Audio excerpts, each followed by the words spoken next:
Before we start, I want to point out that Home Alone came out a year after this movie, because this movie came out in 1989. So I don't know if this was technically Macaulay Culkin's first movie. I don't even know when his first movie was.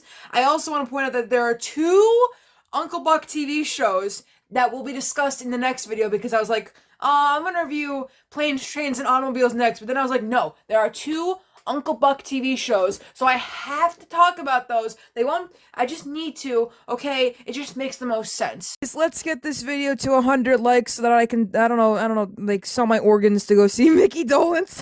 He's on tour, and his tickets are on sale, and there's like a VIP one for like $275, so if we get 100 likes, maybe I'll, like, I don't know, sell a kidney. I'm kidding. I would not do that, but I am willing to do anything to go see Mickey Dolenz, so, I mean...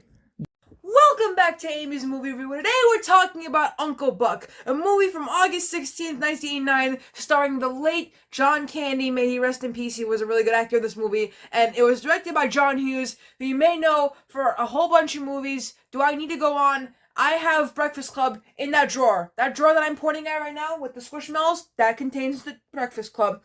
Also, other movies, I don't remember most John Hughes movies. No, I don't think he directed Home Alone. That was Chris Columbus, who directed one of the Harry Potter movies. But anyways, Uncle Buck is about a man named Buck, and he has to babysit his brother's kids. Two younger kids, and then one teenager who was she was kind of a bitch. I mean, like, if I was in this movie, I wouldn't really act like her, but then again, I guess teenagers back in the 80s, I mean, the late 80s, they were getting into the grungy phase. Because, again, grunge exploded in the late to early 90s, so I would assume that maybe, I don't know, something was happening back then. But anyways, and I'm talking about grunge. So, yeah, he has to, watch them, and their mother...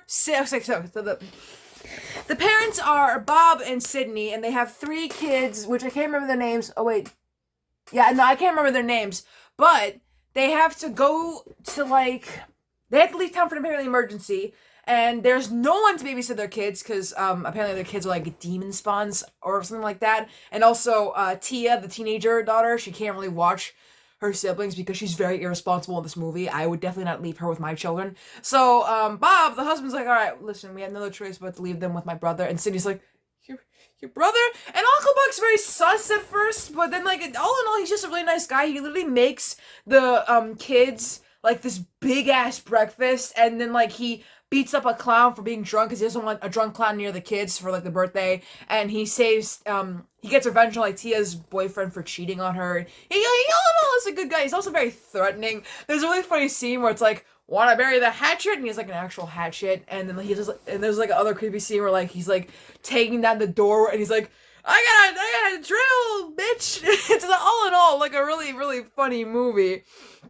The ranking is only a 62% rating on Rotten Tomatoes, though, so that is very mean. Very mean for this movie. I would say this is a very good movie. And I also want to point out that this movie came out, I would say, 2 years after the next movie we're reviewing, Planes, Trains, and Automobiles, which, fun fact, even though I will mention this in the next video, Planes, Trains, and Automobiles is a Thanksgiving movie.